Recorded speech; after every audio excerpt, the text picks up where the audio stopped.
Hello दोस्तों, नमस्कार। SM किसी चैनल में मैं आप सभी लोगों का दिल से बहुत बहुत स्वागत करता हूं। दोस्तों, जैसे कि हम सभी लोगों को यहाँ पे पता ही है कि कुछ ही दिनों पहले यहाँ पे प्राइम मिनिस्टर जी ने हम सभी लोगों के सामने कुछ अपीलें की थी, ठीक है। और उन अपीलों को वापस रिपीट भी किया गया था। मतलब हम सभी लोगों को पता ही है कि लिटरली 24 घंटे के अंदर अंदर 2 बार वो अपीलों को दोहराया गया था।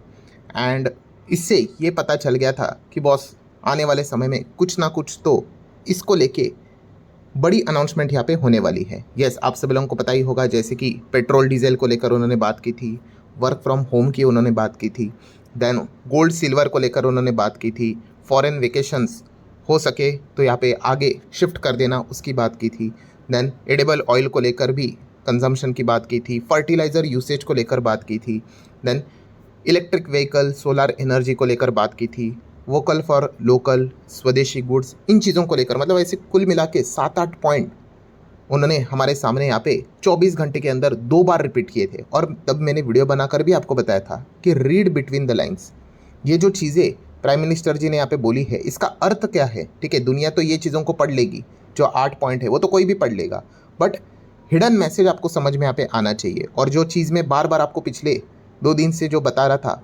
एग्जैक्टली वही चीज़ अब हम लोगों को स्टार्ट होते हुए देखने को मिल चुकी है। और आज के दिन की सबसे बड़ी ब्रेकिंग न्यूज़ जो आप सभी लोगों ने सुबह सुबह यहाँ पे देखी ली होगी, किस चीज़ को लेकर। यस, उन 8 पॉइंट में से एक जो पॉइंट है गोल्ड एंड सिल्वर, इसको लेकर जैसे मैंने कहा था कि भाई आने वाले समय में टैक्स मतलब ड्यूटीज़ हमें बढ़ते हुए देखने को मिलने वाली है, इम्पोर्ट ड्यूटी बढ़ते हुए देखने को मिलने वाली है। It just a matter of time. So वो टाइम हमें आज के दिन ही देखने को यहाँ पे मिल गया, जहाँ पे सरकार ने क्या कर दिया, गोल्ड एंड सिल्वर अगर आप बाहर से मतलब हमें तो इंपोर्ट ही करना पड़ता है भाई, इतनी हेवी डिमांड जो रहती है। सो उसके ऊपर जो टैक्स है जिसको हम ड्यूटीज़ कहते हैं, वो 15% तक हमें जाते हुए देखने को यहाँ पे मिली है। सो डेफिनेटली काफ़ी ज़बरदस्त लेवल पे ये टैक्स हमें बढ़ते हुए देखने को मिल चुका है। पहले ये 6% के आसपास था एंड अब ये इम्पोर्ट ड्यूटी 15% तक जाते हुए देखने को यहाँ पे मिली है। अगर आपको ब्रेकअप बता दूँ तो आप देख सकते हो, बेसिक कस्टम ड्यूटी जिसको बीसीडी कहते हैं, वो पहले कितना था, 5 था, और अब कितना हो गया, 10 हो गया है। एंड वहीं पे जो सेस रहता है वो कितना था, पहले 1 था, अब इसको भी कितना किया गया है, 5। सो इसी प्रकार से आप देख सकते हो 10 और 5 कितना हो गया, 15। तो ये पहले कितना था, 5 और 1 6। तो इस प्रकार से 6 से डायरेक्टली 15 तक हमें ये ड्यूटीज़ जाते हुए देखने को यहाँ पे मिली है। सो डेफिनेटली जैसे मैंने अभी आप लोगों को बताया था कि ये तो यहाँ पे होना ही होना है। एंड देखा गया तो और भी चीज़ें हुई है, जैसे कि हम कह सकते हैं प्लेटिनम की भी अगर बात कर ले, वहाँ पे भी कुछ चीज़ें ड्यूटीज़ हमें बढ़ते हुए देखने को यहाँ पे मिली है। बट गोल्ड एंड सिल्वर को लेकर ही ज़्यादा चर्चा होते हुए देखने को मिल जाती है। अब वाई बताने की ज़रूरत नहीं भाई, हमें पता ही है कि रुपये को भी प्रोटेक्ट यहाँ पे करना है। खास करके जो फॉरेक्स हमारे जो रिजर्व्स है जो लगातार नीचे जा रहे, $700 बिलियन के भी नीचे हमारे फॉरेक्स रिजर्व्स यहाँ पे निकले जा चुके हैं, तो उसको प्रोटेक्ट यहाँ पे करना है। और होता क्या है, गोल्ड एंड सिल्वर ये कोई इसेंशियल प्रोडक्ट नहीं है, ठीक है। मतलब होता क्या है कि अगर मैं आपके सामने ऑयल रख दूँ, ठीक है, और दूसरा गोल्ड एंड सिल्वर रख दूँ, तो यहाँ पे किसकी रिक्वायरमेंट इंडिया को सबसे ज़्यादा है। यस, तो इंडिया को रोज़ चलाने के लिए भाई ऑयल की रिक्वायरमेंट है।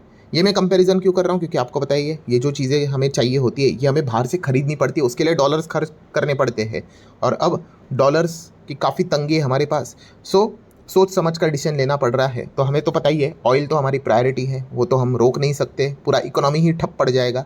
सो इसको यहाँ पे हम प्रायोरिटी देंगे। एंड वहीं पे गोल्ड एंड सिल्वर अगर देखा गया तो ऐसी कोई बात नहीं है कि गोल्ड एंड सिल्वर अगर नहीं खरीदेंगे तो यहाँ पे कोई इकोनॉमी रुक जाएगी, ठीक है। मतलब मैं ब्रॉड लेवल पे यहाँ पे बात कर रहा हूँ, ठीक है। ये भी इंडस्ट्री काफ़ी बड़ी है, काफ़ी लोगों के जॉब्स यहाँ पे चलते हैं, बट अगर आपको सिलेक्ट करना है तो नो डाउट ऑयल को ही आप सिलेक्ट करोगे, गोल्ड एंड सिल्वर तो सेकेंडरी पोजीशन पे ही यहाँ पे आते हैं। तो इसीलिए आप यहाँ पे देख सकते हो दोस्तों, India pays for the gold in US dollar and the government want to save this dollar reserve for essential goods like a crude oil. So इसीलिए ये फैसला यहाँ पे लेना पड़ा। एंड इस चीज़ के चलते अगर हम इम्पैक्ट की अगर बात कर ले तो बहुत ही सिंपल सा इम्पैक्ट है, हर किसी को यहाँ पे पता ही है भाई कि दाम हमें जो गोल्ड एंड सिल्वर के हैं वो बढ़ते हुए देखने को यहाँ पे मिले हैं। MCX की अगर बात करें तो मैं आपको दिखा भी देता हूँ, आप यहाँ पे चेक कर सकते हो। गोल्ड 6% के आसपास यहाँ पे भागा है। वहीं पे सिल्वर की अगर बात कर ले तो 6.5% हमें भागते हुए देखने को मिला। और ये सारी चीज़ें सिर्फ इंडिया में है। अगर आप इंटरनेशनली जाओगे तो गोल्ड का दाम वैसे के वैसा ही है, कोई यहाँ पे मूवमेंट नहीं, आप देख सकते हो। सिल्वर की बात कर ले तो यहाँ पे भी कोई मूवमेंट नहीं है। सो इंटरनली डिसीजन लिया गया है, तो इसीलिए ये इंटरनली ही हमारे इधर गोल्ड एंड सिल्वर के दाम में हमें चेंजेस होते हुए देखने को मिले। एंड इससे रिलेटेड काम करने वाली जो स्टॉक्स है गोल्ड एंड सिल्वर, उसमें बदलाव देखने को मिल गया। ईटीएफ में बदलाव देखने को मिल गया। बदलाव मतलब क्या है? ऑब्वियसली ऑटोमेटिकली इनके प्राइसेस बढ़ेंगे। जैसे कि आप देख सकते हैं एसबीआई का गोल्ड ईटीएफ उठा के देख लो, 6% भागा। या फिर गोल्ड 20 जो सबसे ज़्यादा पॉपुलर रहता है निप्पॉन का, 6% के आसपास भागते हुए देखने को मिला है। वहीं पे गोल्ड ईटीएफ के हिसाब से ही सिल्वर ईटीएफ की बात कर ले, कोई भी ईटीएफ उठा कर देख लेना, कोटक का देख लेते, 7.5% तक हमें भागते हुए देखने को यहाँ पे मिला है। एंड स्टॉक्स के हिसाब से अगर हम बात कर ले तो ज्वेलरी कंपनीज भी आपने देखा होगा कि थोड़ा बहुत हरे रंग में हम लोगों को देखने को यहाँ पे मिली है।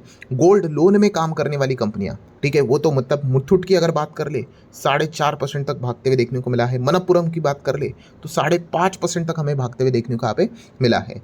कॉमन सेंस वाली बात है ना भाई, अगर गोल्ड के दाम अगर यहाँ पे बढ़ेंगे तो ऑटोमेटिकली मतलब आपके घर में जो रखा हुआ सोना है उसके दाम अब बढ़ चुके हैं। सो अगर किसी को फाइनेंस की रिक्वायरमेंट है, पैसे की रिक्वायरमेंट है, ये तो गोल्ड लोन प्रोवाइड करने वाली कंपनियां हैं, तो ऑटोमेटिकली इनके इधर ज़्यादा से ज़्यादा लोग यहाँ पे आएंगे, अपना सोना गिरवी रखेंगे और उनको तुरंत एलटीवी के हिसाब से पैसे यहाँ पे मिल जाएंगे।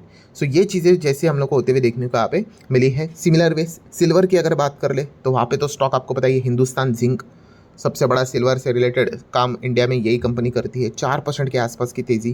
देन वेदांता की अगर बात करें जो कि इसकी पेरेंट कंपनी है, 6% की तेज़ी। इसके लिए तो डबल फायदा हो गया, हिंदुस्तान जिंक का तो ये प्रमोटर है, ठीक है, पेरेंट कंपनी है जैसे कि। एंड प्लस अगर देखा गया कल येस्टरडे की अगर बात कर ले तो आप सभी लोगों को पता ही है कि सरकार ने जो रॉयल्टी से रिलेटेड जो फैसला यहाँ पे लिया था, ठीक है, तो उस चीज़ का फ़ायदा ओएनजीसी, ऑयल इंडिया, वैसे ही वेदांता जैसी कंपनी को होते हुए देखने को मिला है। तो ये ड्यूअल फ़ायदा इनको यहाँ पे मिला है। तो कल से लेके आज तक ये रैली हम लोग को कंटिन्यू होते हुए देखने को यहाँ पे मिल रही है।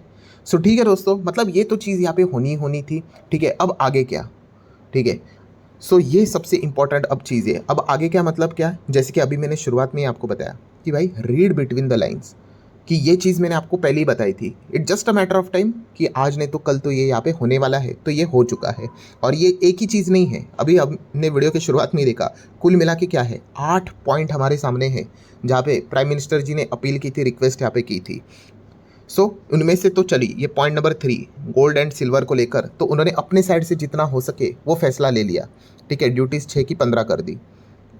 अब धीमे धीमे करके इनके बाकी के टारगेट्स भी वो अचीव करने की कोशिश करेंगे। खास करके तो आपको पता ही है सबसे बड़ा जो अटैक होने वाला है भाई वो इसी के ऊपर होने वाला है। किसके ऊपर? फ्यूल के ऊपर, मतलब वही पेट्रोल एंड डीजल।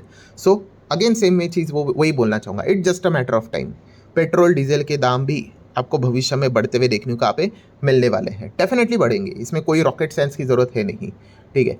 सो ये अब देखने वाली बात है कि इसका अनाउंसमेंट अब कब होता है कि पेट्रोल डीजल के दाम, क्योंकि जब ये खबर सामने निकल कर आएगी ना कि पेट्रोल डीजल के दाम बढ़ गए, उस दिन भाई बाज़ार में तो हमें काफ़ी अच्छा खासा लाल रंग तो ज़रूर देखने को यहाँ पे मिल जाएगा। क्योंकि पेट्रोल डीजल के दाम बढ़ना मतलब आप इन्फ्लेशन को ईजिली बुलावा यहाँ पे दे देते हो। जो इन्फ्लेशन है वो और भी ज़्यादा बढ़ जाता है। इन्फ्लेशन बढ़ेगा तो भाई रेट कट के तो सपने छोड़ ही दो। और जैसे मैंने कल भी आपको इकोनॉमिस्ट की रिपोर्ट भी दिखाई थी कि एक्सपेक्ट किया जा रहा है कि इन्फ्लेशन 5% के ऊपर जा सकता है। एंड अगर ऐसा हुआ तो रेट हाइक जैसी सिचुएशन भी यहाँ पे क्रिएट हो सकती है। सो ये चीज़ें हमें देखने को मिल सकती है। Similar way work from home, ठीक है, कुछ कंपनीज को बोला जा सकता है, खास करके आईटी इंडस्ट्रीज, वहाँ पे ये चीज़ें पॉसिबल होती है। मैन्युफैक्चरिंग में तो वर्क फ्रॉम होम हो नहीं सकता, ठीक है, वहाँ पे तो जाना पड़ेगा। देन फॉरेन ट्रैवल, यस, जो विदेश में लोग घूमने जाते हैं, क्या पता यहाँ पे कुछ एक्स्ट्रा टैक्स यहाँ पे आ जाए, या फिर पहले से ही जो टैक्स है, ड्यूटीज़ है, उसको यहाँ पे बढ़ाया जाए, डिस्करेज किया जाए, क्वाइट पॉसिबल, ठीक है। तो इस चीज़ को लेकर आप क्या कर सकते हो, जो टूरिज़्म वाली कंपनियाँ हैं उनके ऊपर आप ध्यान रख सकते हो, कभी भी उनके ऊपर बम गिर सकता है। देन कुकिंग ऑयल की बात कर ले, यस, यहाँ पे भी टैक्स बढ़ सकता है। टैक्स मतलब वो नाम ही अलग अलग होते हैं, टैक्स, ड्यूटीज़, टैरिफ। पॉइंट तो यही रहता है भाई कि चीज़ें सरकार के पास वो पैसा जाते हुए देखने को यहाँ पे मिलेगा, और कोई भी खुद के ऊपर वो बर्डन नहीं लेता है, कंज्यूमर के ऊपर ही पास ऑन कर देता है। सो कुकिंग ऑयल से रिलेटेड भी चीज़ों के ऊपर आप ध्यान रख सकते हो। फर्टिलाइज़र, ये तो थोड़ा सा मतलब हम कह सकते हैं फार्मर्स एग्रीकल्चर सेगमेंट में आते हैं, तो हम एक्सपेक्ट करेंगे कि इसको सरकार लास्ट अगर करना ही है, अगर इसमें अगर कोई डिसीजन लेना ही है तो शायद से लास्ट में रख दे, ठीक है। देन ईवी को लेकर अगर प्रमोट करना है, सोलार को लेकर क्या पता कोई इंसेंटिव दे दे, कोई और अच्छा स्कीम यहाँ पे चला दे, ठीक है, तो ये भी हो सकता है। एंड बाकी तो लोकल स्वदेशी वो तो अनाउंसमेंट वो पहले ही यहाँ पे कर चुके हैं। सो मतलब बॉटम लाइन क्या है दोस्तों कि ये 8 पॉइंट जो थे उनमें से एक पॉइंट के ऊपर यहाँ पे डिसीजन सरकार ने यहाँ पे लिया है। अब बाकी 7 पॉइंट हमें देखने को मिल रहे हैं, धीमे धीमे करके वो भी डिसीजन हमें आने वाले समय में देखने को मिलने वाले हैं। सो ज़रूर अकॉर्डिंगली उस चीज़ को लेकर आपने यहाँ पे स्टडी करना है, क्योंकि वहाँ पे आपको पर्टिकुलर सेक्टर में स्टॉक्स में बड़े चेंजेस देखने को यहाँ पे मिलने वाले हैं। सो ठीक है दोस्तों, आशा करता हूँ वीडियो हेल्पफुल लगा होगा। चाहो तो लाइक एंड शेयर यहाँ पे कर सकते हो। मिलते हैं अगले वीडियो में, तब तक के लिए बाय बाय।